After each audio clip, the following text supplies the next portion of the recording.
During an eventful visit to the dentist, Dallas was not only getting his cavities filled, but was also being filled in on plans orchestrated by this new, mysterious benefactor pointing a drill down his gullet. Plans involving a casino, a diamond, and a brief mention of his old buddy Hoxton. But first, the gang are going to have to prove themselves worthy of a payday and heist the unheistable. This is the Big Bank Heist.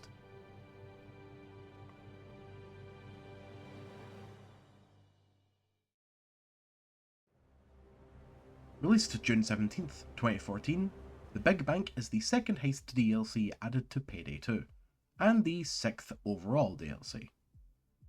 This pack comes with a grandiose heist with multiple choices, an update to asset placement, 4 masks with materials and patterns, a new DMR class assault rifle, and 10 achievements. I'll be ranking it out of 5 on 4 categories for a max of 20. So, let us find out. Is the Big Bank still worth it?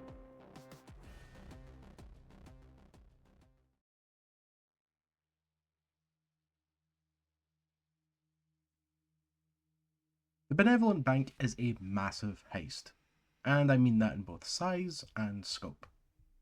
I mean, you know a heist's going to be involved when you have to do some pre-planning.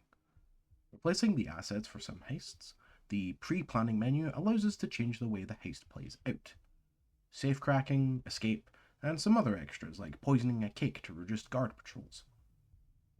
Actually getting into the heist, the plan is simple.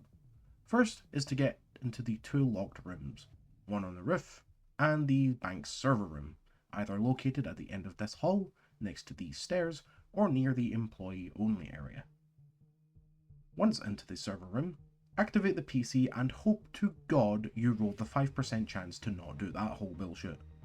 If not, good luck just activating computers for the next 10 minutes.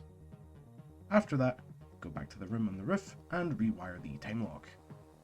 Now, either you picked Thermite and now you just have to wait for the 3-minute time lock, or you picked the Beast Drill and have to do some crane shenanigans on top of bag moving, as well as having to wait for the time lock.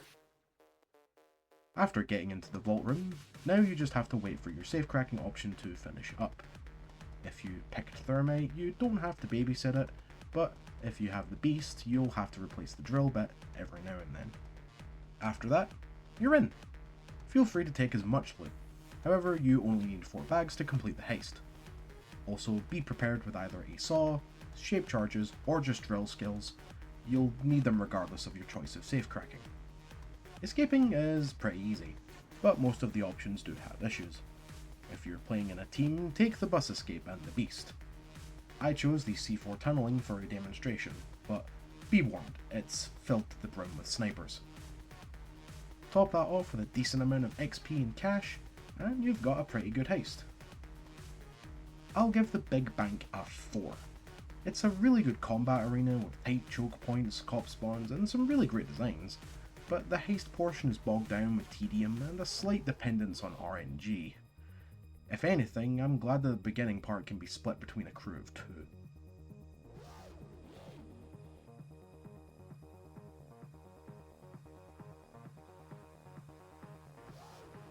Based on the DSA SA-58 FAL, the Falcon rifle is another DMR class assault rifle.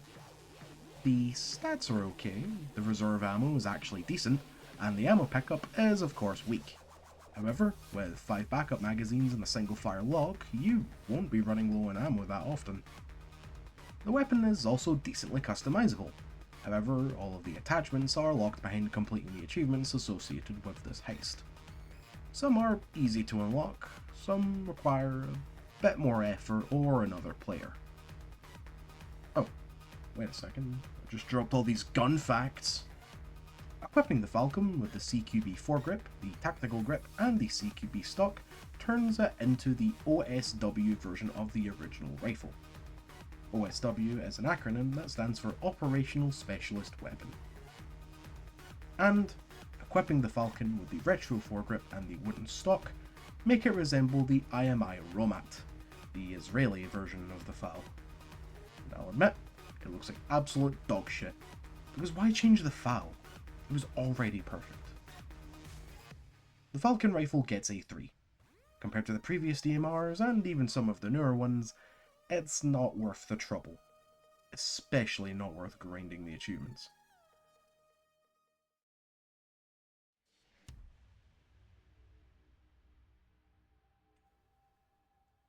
The usual 4 masks, materials, and patterns, locked behind achievements.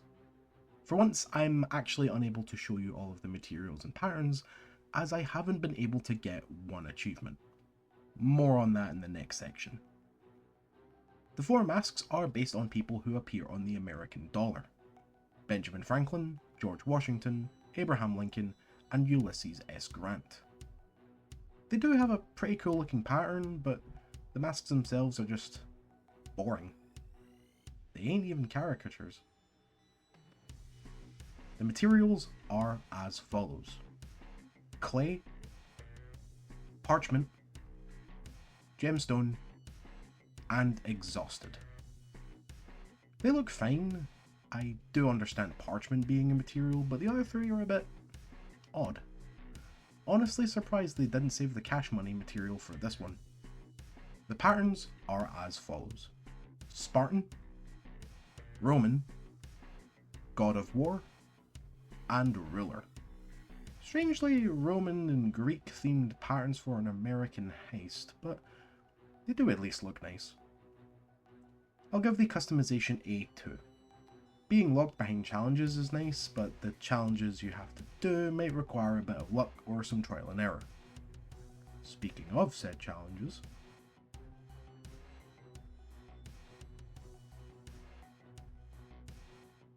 "10 achievements dropped with this DLC. 18 if you want to count the ones for completing the heist on specific difficulties, but other than those, you get 10. You Owe Me One requires you to spend all 10 favours in pre-planning, which you'd probably already do. It unlocks the Retro Foregrip. 12 Angry Minutes. Beat the heist in 12 minutes on hard or above.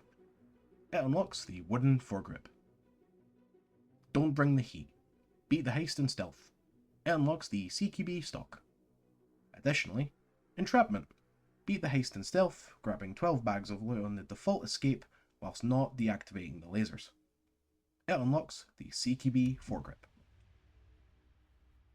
Backing Bobblehead Bob requires you to escort an NPC known as Bobblehead Bob to the inside of the vault. He usually enters the bank about a minute into the heist, but he's easy to spot if you've seen the trailer. This unlocks the 18th, the gemstone pattern, the God of War material, and the wooden stock.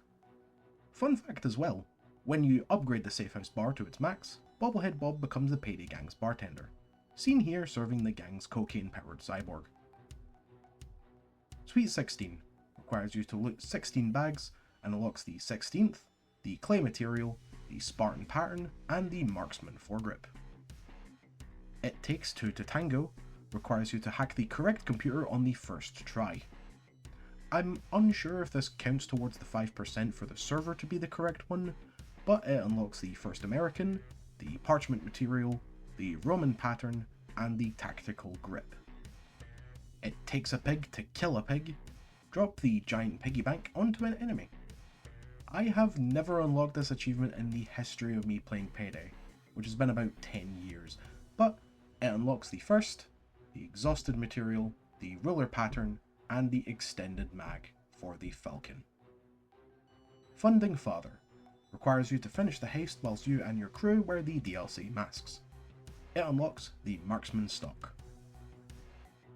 And finally, Matrix with Lasers requires you to finish the heist with the Beast Drill and the C4 tunneling escape without killing any snipers on Death Wish difficulty or above.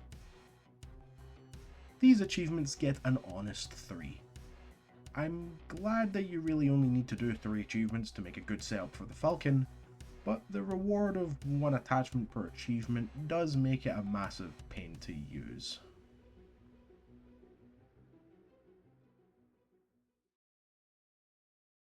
Four, 3, 2, and 3, giving us a rank of 12, and placing it in C tier. The Big Bank heist is fun and certainly delivers the hype, but with a slow, agonising start and some mediocre rewards, I'd honestly just skip this one. Next time, we'll go bananas and get down to some monkey business with the Gauge Shotgun Pack, and I hope to see you there. Take care, and have a good week.